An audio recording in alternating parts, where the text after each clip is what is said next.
The room was silent, filled with the terrifying weight of $1 billion deal about to collapse. Julian Thorpe, the city's most ruthless billionaire, watched helplessly as the Italian delegation stood up to leave, insulted by a translation error. That's when a glass shattered. A waitress, invisible to everyone moments before, pressed a phone to her ear and whispered a sentence in flawless, aristocratic Italian that made every head turn. They thought she was just serving water. They didn't know she held the key to their empire. But when she tried to run, Julian gave an order that changed everything. Lock the doors. Don't let her leave. The kitchen of L'Orizzonte, Manhattan's most exclusive dining establishment, was a sensory assault. It smelled of truffle oil, searing wagyu, and the bitter metallic scent of fear. Olivia Vance wiped a bead of sweat from her forehead with the back of her wrist, careful not to smudge the pristine white cuff of her uniform. She was 24, though the dark circles under her eyes made her look older. Her blonde hair was pulled back so tightly it ached, secured in a severe bun that rendered her faceless, nameless, and easily ignored. That was the point. At L'Orizzonte, the staff were not people. They were moving furniture that occasionally refilled wine glasses. "Vance, table 4 needs sparkling, not still. Are you blind or just stupid?"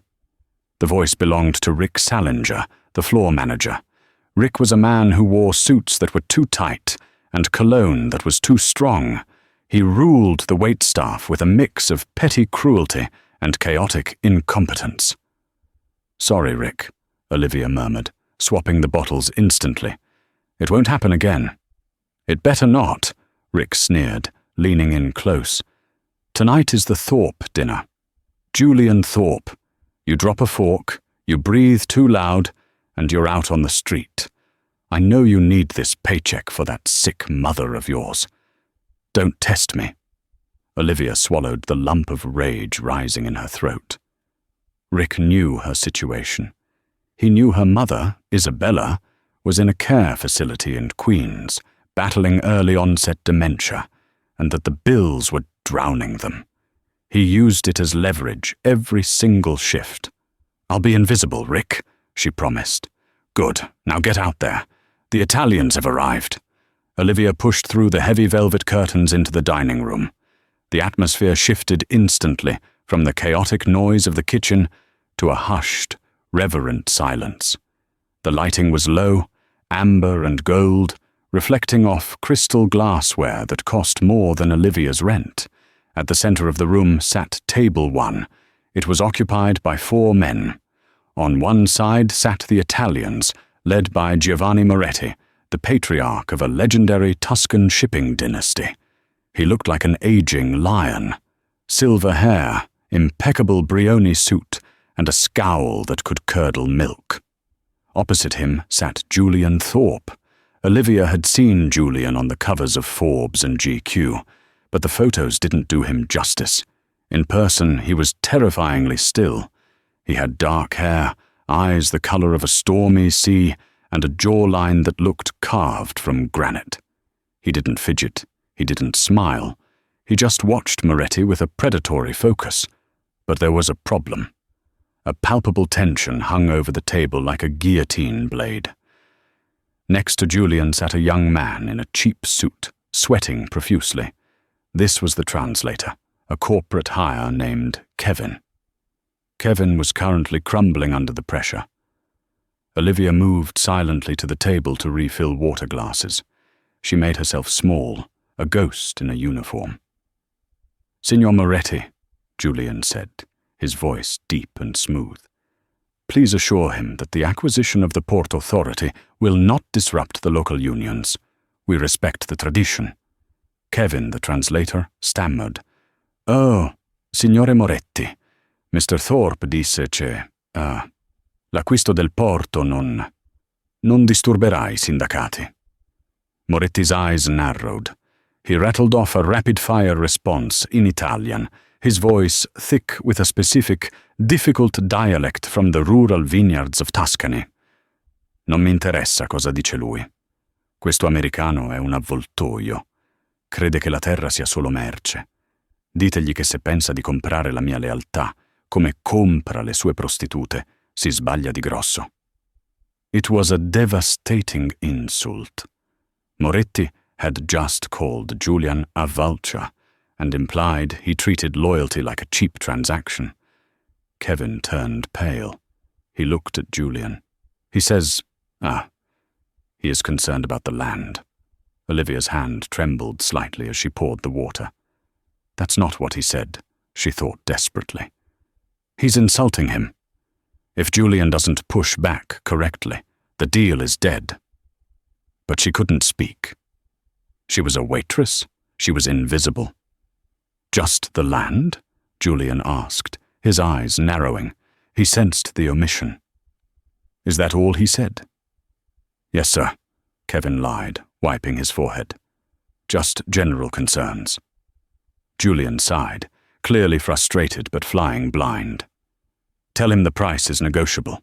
We can add 10%. Olivia finished pouring and stepped back into the shadows near the service station. She checked her apron pocket. Her phone was vibrating. It was the third time in 10 minutes. The screen lit up. Dr. Rossi. Urgent. Her heart hammered against her ribs. Dr. Rossi was her mother's primary physician. He never called at night unless it was an emergency. Was it a seizure? Had she fallen? She looked at Rick, the manager, who was busy flirting with a hostess near the entrance. The dining room was quiet, save for the murmuring at Julian Thorpe's table. Olivia knew she should go to the back alley, but if she left the floor now, Rick would see her. She tucked herself into the small alcove behind a decorative marble pillar just 10 feet from the billionaire's table. She assumed the ambient noise and the distance would mask her voice. She slid the phone out and answered, pressing it hard against her ear. Pronto, she whispered. She didn't realize it, but she had answered in Italian. It was a reflex. Her mother only spoke Italian when she was having an episode, and Olivia's brain switched tracks automatically to comfort her. Olivia. The doctor's voice was grave on the other end.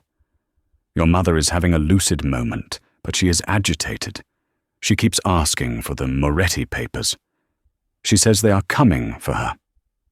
Olivia froze. The blood drained from her face. Moretti. The name of the man sitting 10 feet away from her.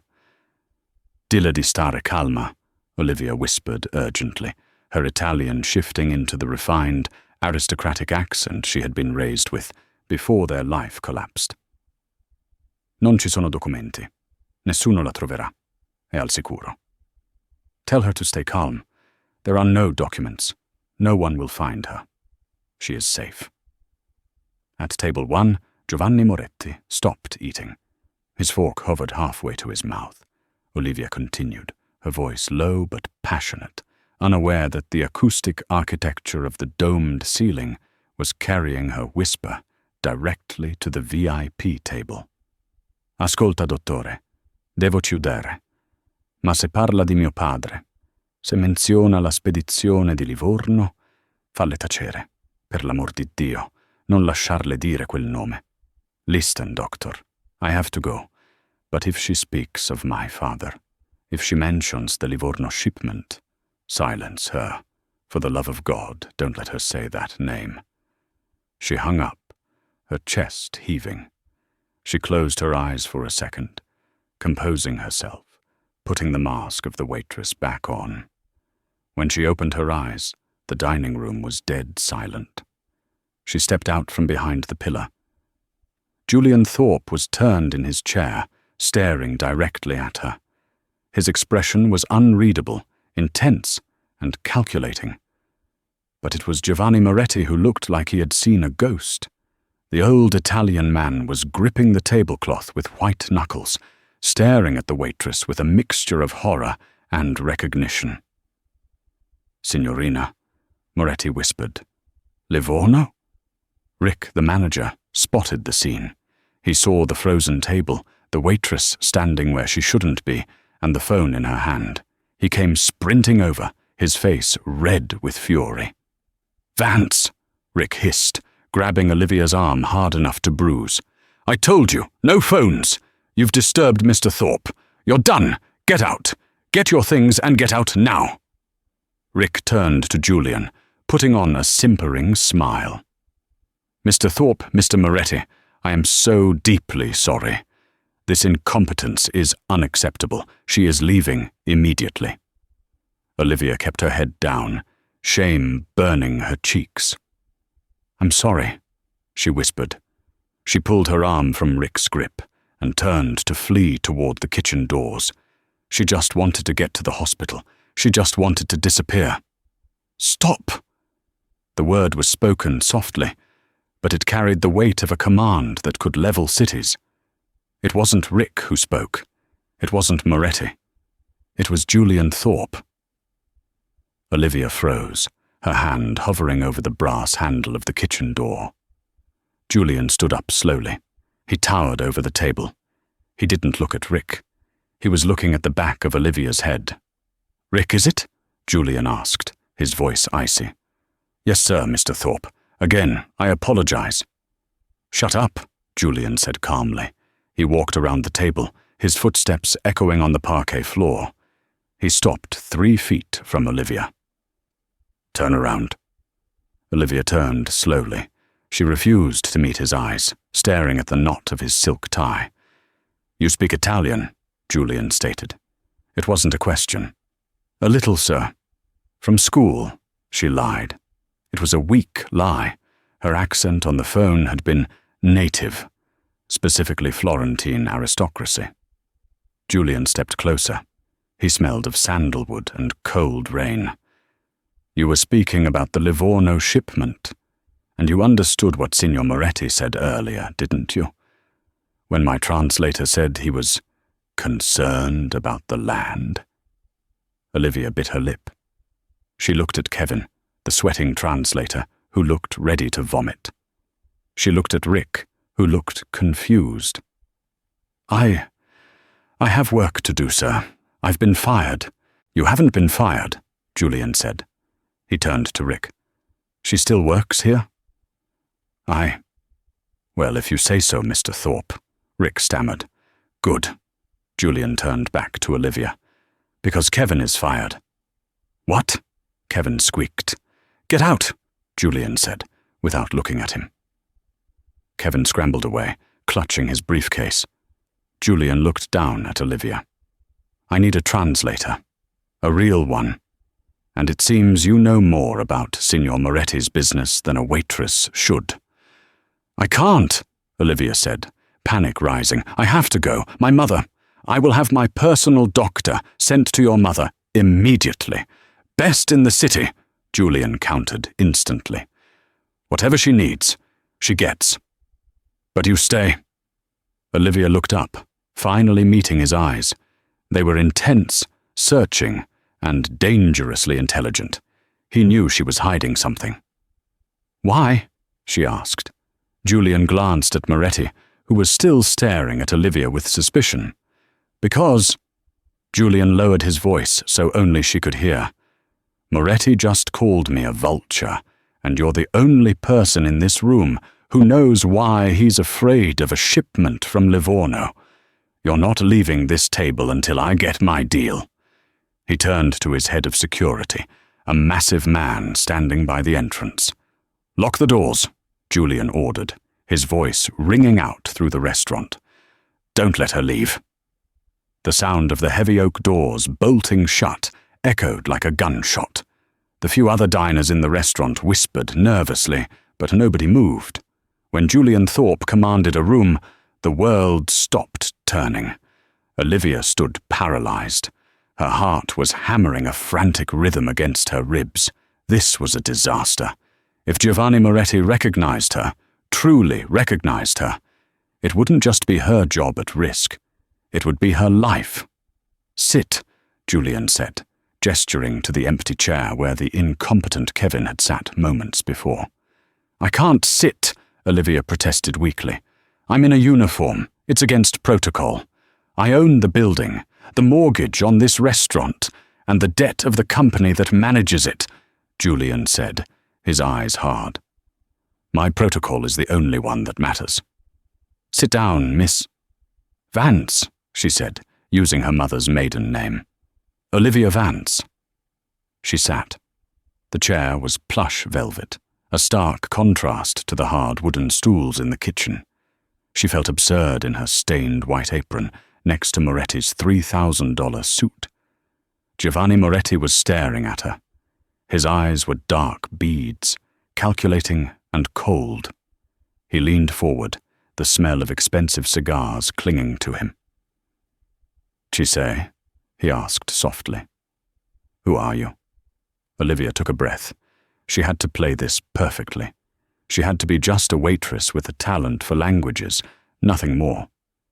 "Sono solo una cameriera, signore," she replied, keeping her Italian formal, but stripping away the aristocratic lilt she had used on the phone. She tried to sound like a local. "Ho imparato la lingua da mia nonna." "I am just a waitress, sir. I learned the language from my grandmother." Moretti didn't look convinced. "Livorno," he said, testing the word. "You mentioned Livorno on the phone."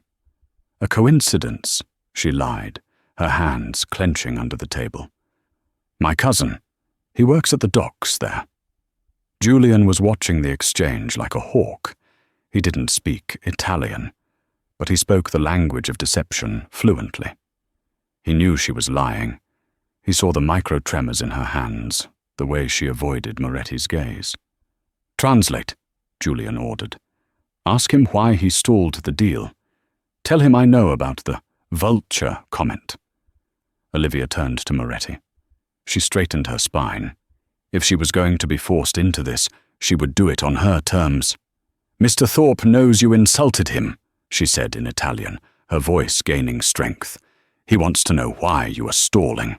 And frankly, Signore Moretti, playing games with a man like this is dangerous. He is not a man who accepts no." Moretti chuckled, a dry, raspy sound. "Hai spirito," he said. "You have spirit. Tell him it is not about money. It is about provenance, the winery he wants to buy. The land holds secrets, history. Americans wipe history away to build parking lots. I cannot sell to a man who does not understand the blood in the soil." Olivia turned to Julian. "He says it's not about the price. He thinks you don't respect the history of the vineyard. He thinks you'll destroy the heritage." Julian leaned back, swirling his wine. "Tell him I don't want to pave it. I want to restore it. Tell him I know about the Rossi vintage from 1985. I know it's buried in the cellar, and I intend to preserve it." Olivia froze. The Rossi vintage. Her blood turned to ice. Julian Thorpe wasn't just buying any vineyard. He was buying Tenuta Rossi, her father's estate, the home she had been thrown out of 10 years ago when her father was framed for art forgery and driven to suicide. The Livorno shipment she had mentioned on the phone wasn't just shipping crates. It was the shipment of forged paintings that had destroyed her family. "Miss Vance?" Julian prompted, noticing her pallor. "You're buying—" "Tenuta Rossi," she whispered. "Yes, do you know it?" "I've read about it," she said quickly. She turned to Moretti. She had to save the estate. If Moretti kept stalling, the bank would seize it and sell it off in parcels to developers. Julian Thorpe was the lesser of two evils. He wanted to restore it. She looked Moretti in the eye. "Signor Moretti, quest'uomo conosce l'annata dell'85. Sa il valore di ciò che è nascosto. Se non vendete a lui, la banca prenderà tutto. Meglio un lupo che rispetta la foresta di un incendio che la brucia. Mr. Moretti, this man knows the 85 vintage. He knows the value of what is hidden. If you don't sell to him, the bank takes everything. Better a wolf who respects the forest than a fire that burns it down." Moretti looked at her with newfound respect. A wolf, he mused, looking at Julian. Yes, he is a wolf. Moretti pulled a gold pen from his pocket. He looked at the contract on the table. Va bene, Moretti said. I sign. The tension in the room snapped. Julian let out a breath he seemed to have been holding for hours. He watched as Moretti signed the documents that transferred ownership of the massive Tuscan estate to Thorpe Industries. As Moretti stood up to leave, he paused by Olivia's chair. He reached out and took her hand, kissing it in the old European style. But as he pulled away, his finger brushed against the inside of her wrist. There, hidden beneath her watchband, was a tiny, faded scar shaped like a crescent moon, a birthmark. Moretti's eyes widened. He stared at the mark, then at her face. The recognition was total now.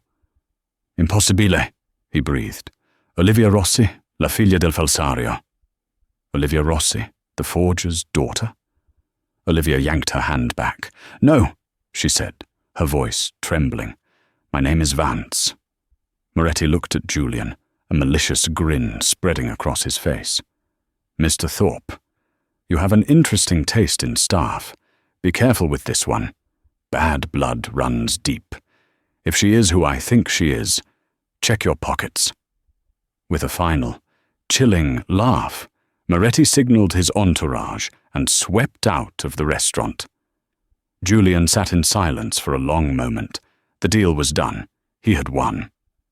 But he was looking at Olivia with a renewed, dangerous curiosity.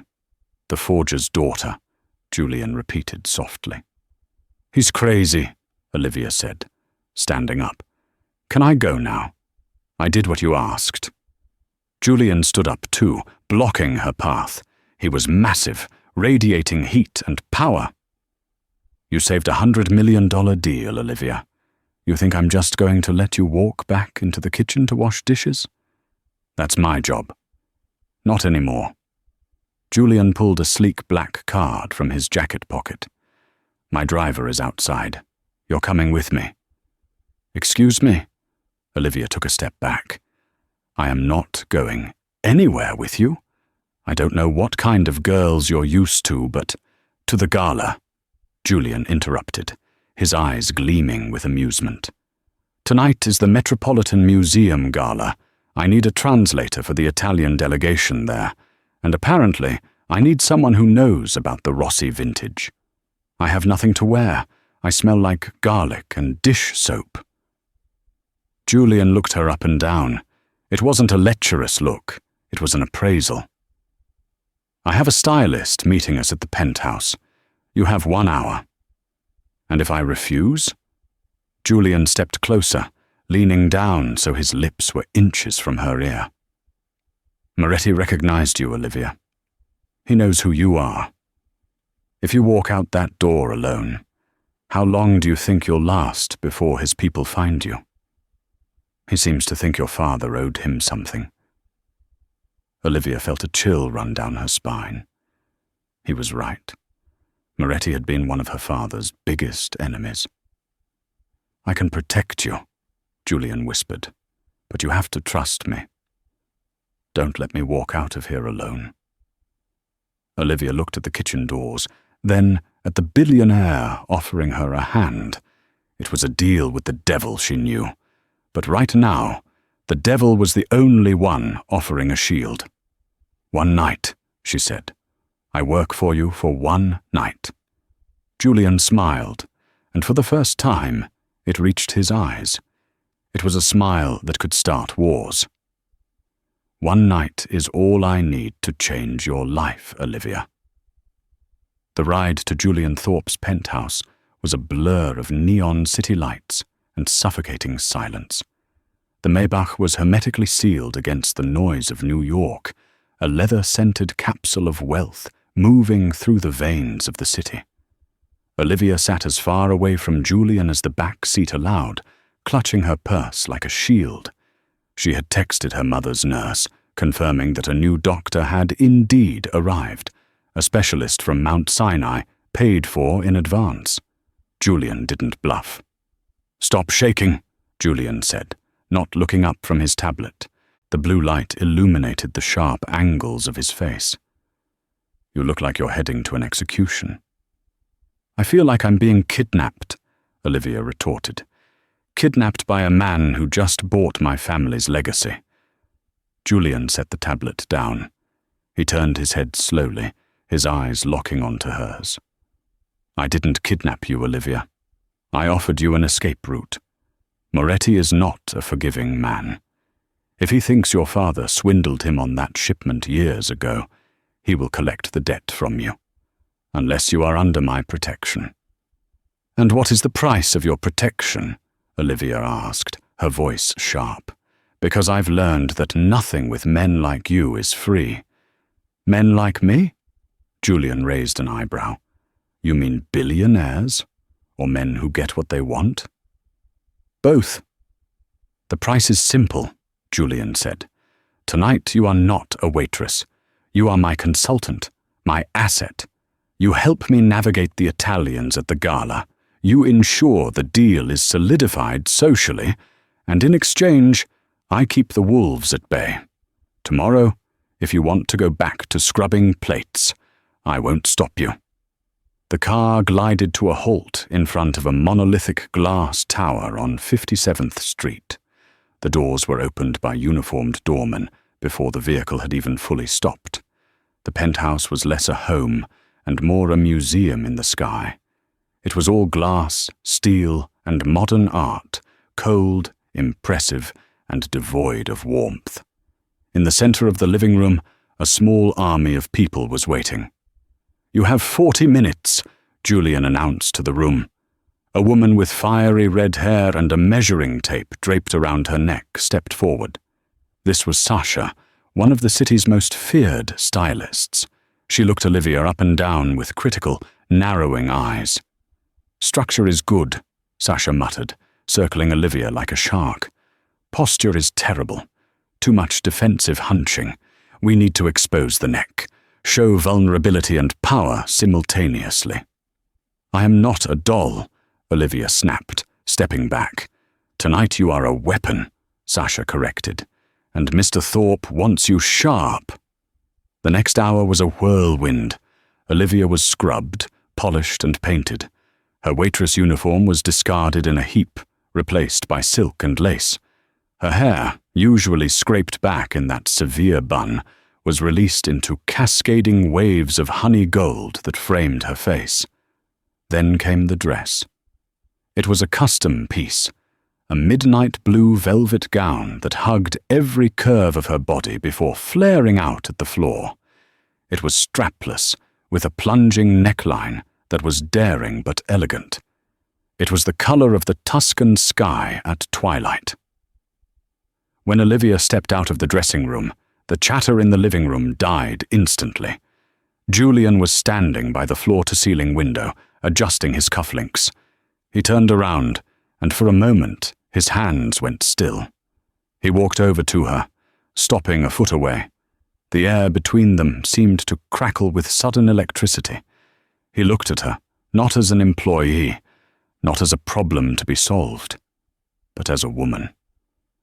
"You clean up well, Miss Vance," he said, his voice dropping an octave. "I feel ridiculous," Olivia lied. She felt powerful.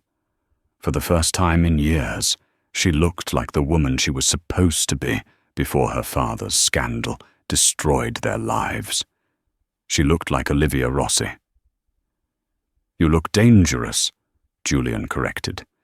He reached into his pocket and pulled out a velvet box. Inside was a necklace, a string of sapphires and diamonds that looked heavy enough to sink a ship. "I can't wear that," Olivia gasped. That's a Kingwood piece. It's worth more than my life." "It's worth $3 million, Julian said, casually, stepping behind her. "Lift your hair." Olivia obeyed automatically. His cold fingers grazed the nape of her warm neck as he fastened the clasp. The sensation sent a shiver down her spine that had nothing to do with the cold metal. "There," Julian whispered, his breath against her ear. Now you look like you belong to me. And as long as Moretti thinks you belong to me, he won't touch you." Olivia turned around, breathless. "Julian, why are you doing this?" "Really?" Julian looked at her, his eyes dark and unreadable. "Because I hate waste, and you, Olivia, are being wasted in that kitchen." He checked his watch. The moment of intimacy shattered as quickly as it had formed. "Let's go. The sharks are waiting." The Metropolitan Museum of Art was a fortress of light against the Central Park darkness. The flashbulbs of the paparazzi created a strobe light effect that was disorienting and blinding. As the limousine pulled up to the red carpet, Olivia felt panic clawing at her throat. "I can't do this. There will be people there who knew my father. People who remember the scandal." "Head up," Julian commanded, taking her hand. His grip was firm, grounding. "You are not the forger's daughter tonight. You are with Julian Thorpe. Anyone who insults you insults me, and nobody insults me twice." The door opened. The noise was deafening. "Julian! Julian! Over here!" "Who's the girl? Is that the heiress?" "Look at the necklace." Olivia stepped out, and the world seemed to tilt. But Julian's hand was an anchor. He guided her up the stairs, moving with the ease of a man who owned the very ground he walked on. He didn't smile for the cameras, but he kept her close, his hand resting possessively on the small of her back. Inside, the great hall had been transformed into a wonderland of flowers and champagne. The elite of New York were there, tech moguls, politicians, and the old money families who had looked down on the Rossis even before their fall. "Stay close," Julian murmured.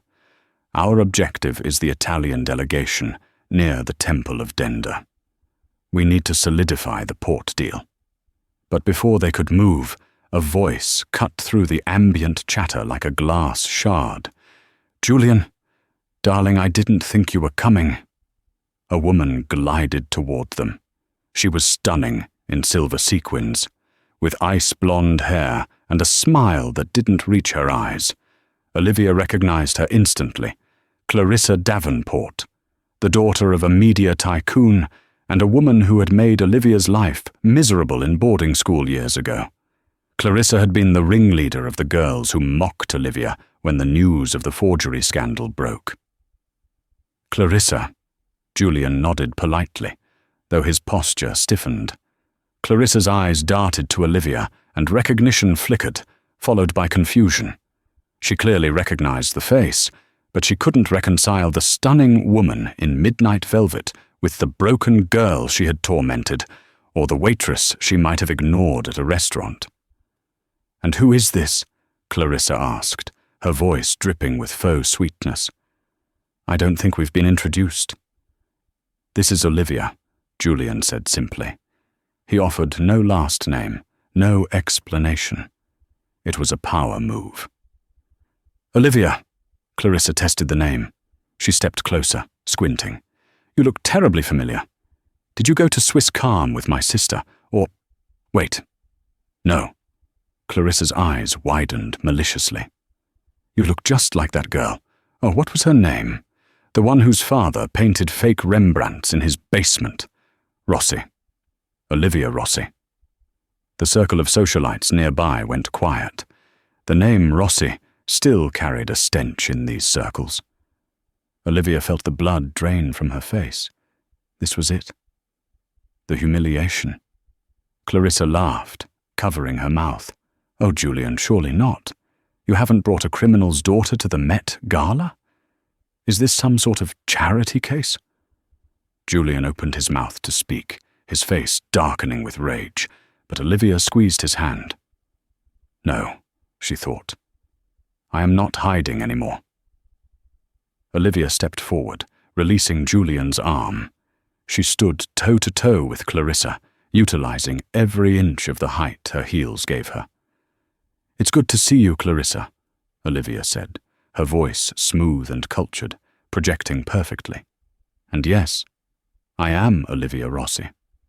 but you seem confused about art history."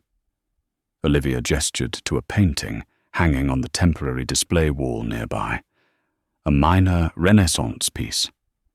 "You see," Olivia continued, addressing the small crowd that had gathered to watch the catfight, "my father was accused of forgery because he could replicate the brushstrokes of the masters better than anyone alive. It requires genius to copy a master. It requires nothing but a trust fund to buy one." A few people chuckled. Clarissa's smile faltered. "But speaking of fakes," Olivia said, her eyes dropping to the diamond choker around Clarissa's neck. "That piece is lovely, Clarissa. But you should tell your jeweler that in the Victorian era, the center cut of a brilliant diamond always had 58 facets. That stone, judging by the refraction, has only 50. It's a synthetic reproduction, a very expensive cubic zirconia." The silence was absolute. Everyone stared at Clarissa's neck. Clarissa turned beet red, clutching her throat. "How dare you! This is a Davenport heirloom." "Then the Davenports have been wearing glass for a century," Olivia said, with a serene smile. "If you'd like, I can introduce you to a reliable appraiser. I know a few good ones." Julian let out a short, sharp laugh. It was a sound of pure delight. Clarissa, humiliated and sputtering, turned on her heel and fled into the crowd. Julian leaned down to Olivia, his eyes dancing. "Did you just accuse the Davenport heiress of wearing fake diamonds?" "I didn't accuse her," Olivia whispered. "I stated a fact. It's a high-quality moissanite, not a diamond. I learned to spot the difference when I was 6. "Remind me never to play poker with you," Julian said.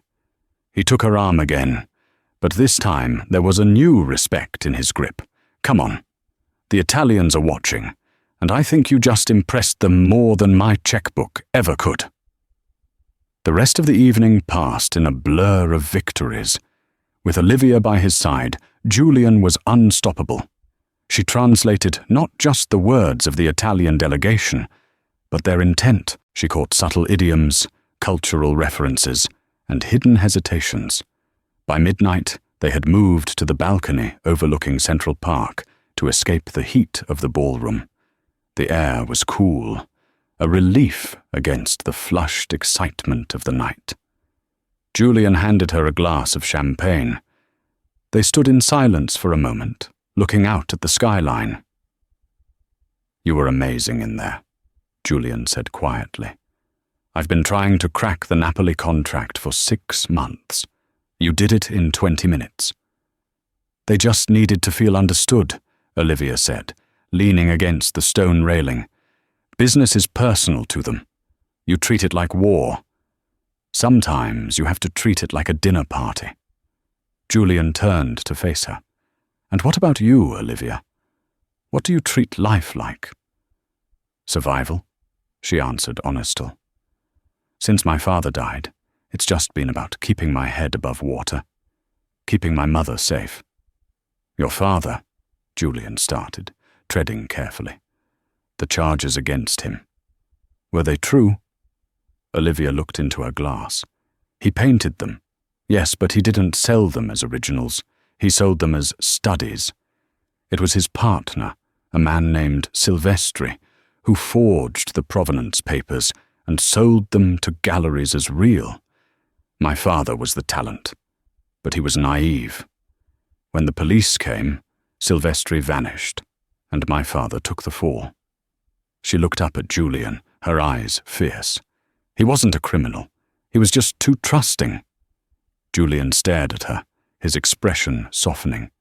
He reached out, his thumb brushing her cheekbone. "I believe you." The touch was electric. Olivia's breath hitched. Julian stepped closer, invading her space in the most welcome way possible. The sounds of the party faded into the background. "Olivia," he whispered, his gaze dropping to her lips. "I don't think I can let you go back to that restaurant." "Julian," he leaned in. Their lips were inches apart. "Buzz." buzz. Julian's phone vibrated violently in his pocket, breaking the spell. He pulled away with a groan of frustration, checking the screen. His face went hard, stone cold. "What is it?" Olivia asked, sensing the shift in the atmosphere. "It's my security team," Julian said, his voice clipped. "They found something. At your apartment." "My apartment?" Olivia panicked. "I haven't been there since this afternoon. Is my mother okay? She's not there. She's at the facility." "Your mother is safe," Julian assured her quickly. "But someone broke into your place. They tossed it. They were looking for something specific."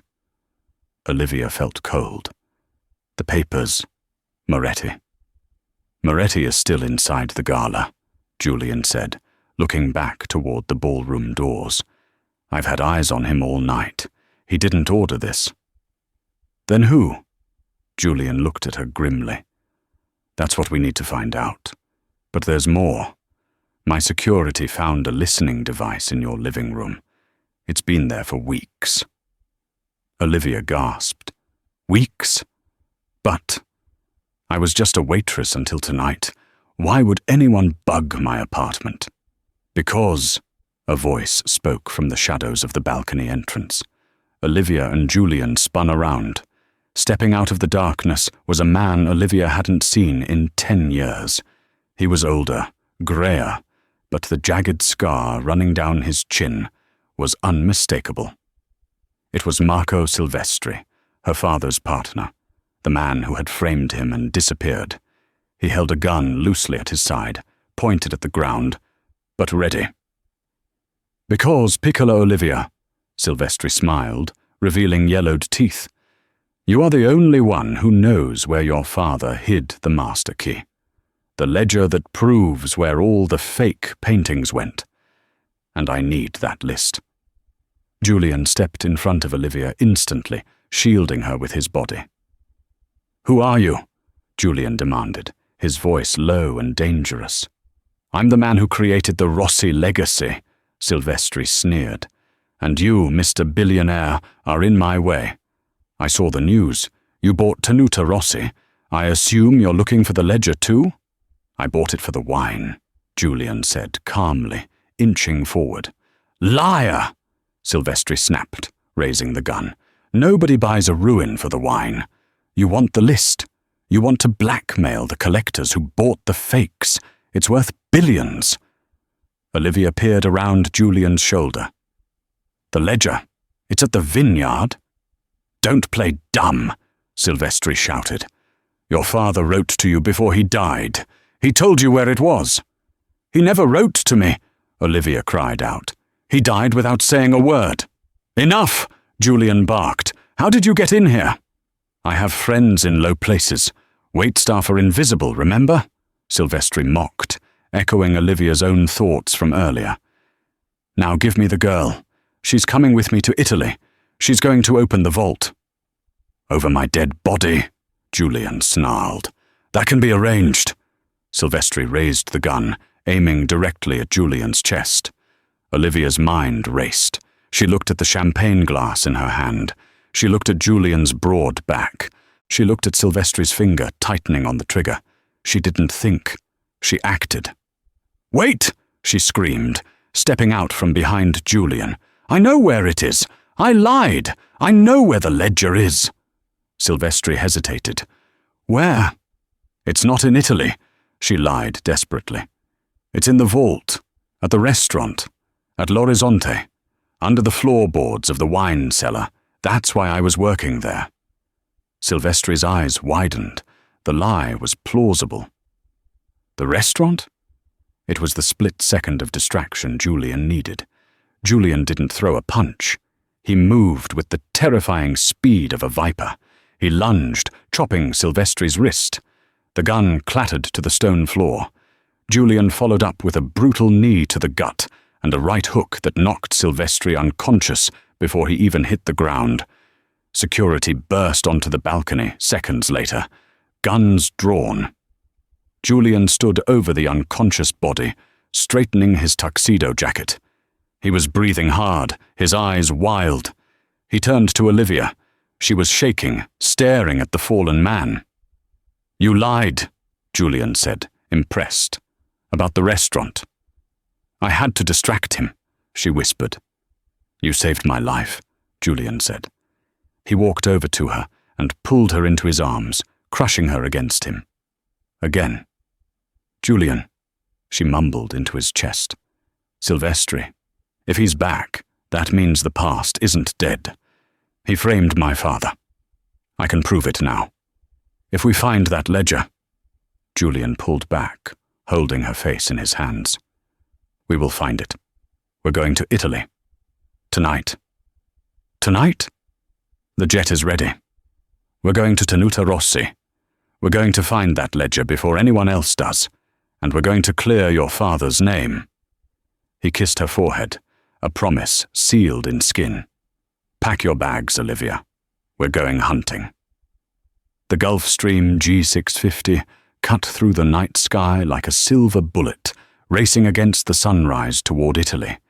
Inside the cabin, the atmosphere was thick with exhaustion and adrenaline. Olivia sat by the window, watching the clouds shift from black to a bruised purple as dawn approached. She hadn't slept. In her lap lay a tablet Julian had given her, displaying the police files on Marco Silvestri. The man who had destroyed her family was in NYPD custody, but his network, the friends in low places he had bragged about, was still a threat. Julian sat across from her, nursing a black coffee. He had spent the flight making calls, mobilizing his security team in Europe. He looked tired, the first crack in his armor she had ever seen, but his gaze on her was unwavering. "We're descending," Julian said softly. "Pisa. A helicopter will take us the rest of the way to the estate." "I haven't been back in 10 years, Olivia whispered. "Not since the day the police put the yellow tape across the gates. It will be different now," Julian promised, "because this time you're walking in as the owner." The helicopter ride over the rolling hills of Tuscany was breathtaking, but Olivia's stomach was in knots. When Tenuta Rossi came into view, her breath hitched. The once magnificent villa was a shadow of its former self. The terracotta roof was missing tiles, the cypress trees were overgrown, and the vineyards were wild and untamed. They landed on the overgrown helipad. Julian's Italian security team was already there, securing the perimeter with military precision. "Clear," the head of security signaled. Olivia stepped out, the smell of wild thyme and dry earth hitting her instantly. It was the scent of her childhood. Tears pricked her eyes, but she blinked them away. There was no time for nostalgia. "The cellar," she said, her voice steady. "If the ledger is anywhere, it's in the sanctuary." They descended into the coolness of the wine cellar. It was a labyrinth of brick arches and dust-covered bottles. Spiderwebs draped like lace over the racks. "Silvestri said your father wrote to you," Julian said, shining a heavy flashlight into the gloom. "He said you knew the location." "He didn't write," Olivia insisted, moving through the aisles. "But he taught me. He taught me that wine is a living thing. It breathes. It hides." She stopped in front of the section marked 1985. This was the legendary vintage, the year she was born. "The 85 vintage," Olivia murmured. "Moretti mentioned it at the dinner. My father always said the 85 was too precious to drink. He said it was for the future." She scanned the dusty bottles. There were hundreds of them. "We can't break them all," Julian said, looking at the wall of glass. "We don't have to." Olivia reached out, her fingers hovering over the necks of the bottles. She closed her eyes, remembering a game she used to play with her father. "Find the soldier, Olivia. Find the one that doesn't march." She ran her hand along the third row. Every bottle was dusty, covered in a decade of neglect. Except one. Deep in the rack, one bottle had a slightly different seal. The wax was a shade darker. "This one," she whispered. She pulled. It didn't slide out. It was fixed to the shelf. Click. A mechanical sound echoed through the silent cellar. The entire wooden rack of the 1985 vintage groaned and swung outward on hidden hinges. Julian stepped back, his hand instinctively going to the small firearm he had tucked into his waistband. Jesus, a priest hole. Behind the wine rack was a small, windowless room. It was an office, perfectly preserved, untouched by the decay outside. On the desk sat a single, leather-bound book. Olivia walked in slowly, her heart pounding in her ears. She picked up the book. The leather was cold. She opened it. It wasn't just a list of paintings. It was a diary, a confession, and a receipt log. June 4th, 2014. Silvestri demands another copy. He threatens Olivia. I have no choice. I have logged the transaction. The buyer is not a gallery. It is Senator Corvus. He knows it is a fake. He is using it to launder campaign funds. Olivia gasped, flipping the pages. August 12th, 2014. Silvestri has stolen the Moretti deposit. He plans to frame me for the theft. If I am found dead, look to Silvestri. He knew, Olivia sobbed, clutching the book to her chest. He knew they were going to kill him. It wasn't suicide, Julian. It was never suicide. Julian stepped into the room and wrapped his arms around her. We have the proof now, Olivia. We have everything. We have to go, Olivia said, wiping her face with a newfound ferocity. We have to take this to the authorities. My father's name. I can finally clean it. Let's go, Julian said. My pilot is waiting. They exited the secret room and pushed back through the wine rack. They climbed the stone stairs back to the ground level, the sunlight blinding them after the dark of the cellar. But as they stepped out onto the gravel driveway of the villa, the sound of engines roared to life. 3 black SUVs blocked the exit. The doors opened. 12 men stepped out. They weren't police. They were armed and they looked professional. And in the center of them, leaning on a cane, stood Giovanni Moretti. The silence in the Tuscan hills was broken only by the chirping of cicadas and the metallic click of safety catches being released. Julian pushed Olivia behind him, his body a human shield. His own security team raised their weapons, but they were outnumbered 2-1. Signor Moretti, Julian said, his voice calm, betraying none of the fear that any sane man would feel. I didn't expect a welcoming committee. Giovanni Moretti limped forward. He looked older in the daylight, his face etched with lines of bitterness.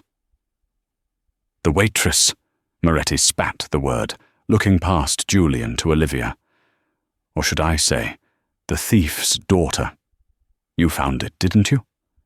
I found the truth, Olivia said, stepping out from behind Julian's protection. Olivia, stay back, Julian warned, his hand gripping her arm. No, she said softly. This ends now. She held the leather book high. I found the ledger, Signor Moretti, and my father wasn't the thief. You were the victim, yes, but not of him. Moretti scoffed. Your father took my money for a shipment that never arrived. He humiliated me. Silvestri took your money, Olivia countered, her voice ringing clear across the courtyard. And I have the proof right here. Date, time, account numbers. Silvestri diverted your funds to a shell company in the Cayman Islands 3 days before my father died. Moretti hesitated. His eyes flickered to the book. Why should I believe the scribblings of a dead criminal? Because, Olivia opened the book to a marked page. Did you know Silvestri was also sleeping with your wife? The silence that followed was heavy enough to crush the villa. Moretti's men shifted uncomfortably. Moretti's face went pale, then purple. Read it, Olivia challenged, walking forward. Julian tensed, ready to spring, but he let her go. She walked right up to the barrel of the guns, pointing at her. She handed the book to Moretti. "Page 42, she whispered. "My father documented everything. He was trying to warn you. That's why Silvestri killed him." Moretti took the book. His hands shook as he read. His eyes scanned the page, reading the details that only someone with intimate knowledge could know. Dates of meetings, intercepted letters, the betrayal laid bare. A roar of primal rage erupted from Moretti's throat. He slammed the book shut. He looked at Olivia. The hatred in his eyes vanished, replaced by a deep, mourning sorrow. "Maledizione," he whispered. "I hunted the wrong wolf for 10 years. Moretti looked up at his men. "Lower your weapons." The men hesitated, then lowered their guns. Moretti turned to Julian. "Mr. Thorpe, you have powerful enemies. Silvestri's network reaches high, but—" Moretti straightened his tie, regaining his composure. "So do I." He looked at Olivia. "You have done me a service today, Signorina Rossi. A painful one, but a service. My lawyers will handle the authorities regarding the ledger. Silvestri will not survive the week in prison. This I promise you." "I want my father's name cleared," Olivia said. "Publicly." "It will be done," Moretti nodded. "And the debt your father supposedly owed me. It is cancelled, with interest." Moretti turned to his car, then paused. "The vineyard. It needs work, but the soil is good. Good luck." With that, the convoy turned and sped away, leaving a cloud of dust in the Tuscan air. Olivia slumped, the adrenaline leaving her body all at once. Julian caught her before she hit the ground. "You," Julian laughed breathlessly, holding her tight, "are absolutely terrifying." "I just wanted to go home," she murmured into his shoulder. "You are home," Julian said. He turned her around to face the dilapidated villa. "I have a confession," Julian said. "What?" "I didn't buy the vineyard for the company portfolio," he said. He reached into his jacket pocket and pulled out a folded document. "I bought it for you." Olivia stared at him. "Julian, I can't accept this. It's worth millions. You saved me $100 million last night, and you saved my life on the balcony," Julian reasoned. "I think we're square." He took her hand, placing the deed in her palm. "Fix it, Olivia. Make the wine again. Be Olivia Rossi. No more hiding. No more invisible waitress." Olivia looked at the deed, then up at the man who had turned her world upside down in less than 24 hours. "I don't know anything about running a business," she admitted. "Well," Julian smirked, leaning in to kiss her, the Tuscan sun warming their faces. "Luckily for you, I know a billionaire consultant who works for cheap." 6 months later. The reopening of Tenuta Rossi was the event of the season. The villa had been restored to its golden glory. The guests included senators, artists, and the elite of Europe. Julian stood on the terrace, watching the crowd. He held a glass of dark, rich red wine, the first vintage bottled under the restored label. Olivia walked up behind him. She wore a dress of white silk, simple and commanding. She didn't look like a waitress. She looked like a queen. "How is it?" she asked, nodding at the wine. Julian took a sip. "It tastes like victory." He turned to her, placing his hand on her waist. "And trouble. Definitely tastes like trouble." Olivia smiled, clinking her glass against his. "To trouble, then." "To us," Julian corrected. "And to never letting you leave again." He kissed her, and below them, the party erupted in applause. The invisible girl had finally been seen, and the world would never look away again. Wow, what a journey! From an invisible waitress abused by her manager to the owner of a Tuscan vineyard and the partner of a billionaire. Olivia Rossi finally got the justice she deserved. It just goes to show that sometimes The quietest people in the room hold the most power, and you should never underestimate someone just because of their uniform. I hope you enjoyed this story of betrayal, redemption, and high-stakes romance. If you did, please smash that like button. It really helps the channel grow and lets me know you want more stories like this. What did you think of Julian? Was he too controlling at first? Or did he do what he had to do? Let me know your thoughts in the comments below. And don't forget to subscribe and hit the bell icon so you never miss the next dramatic episode. Thanks for watching.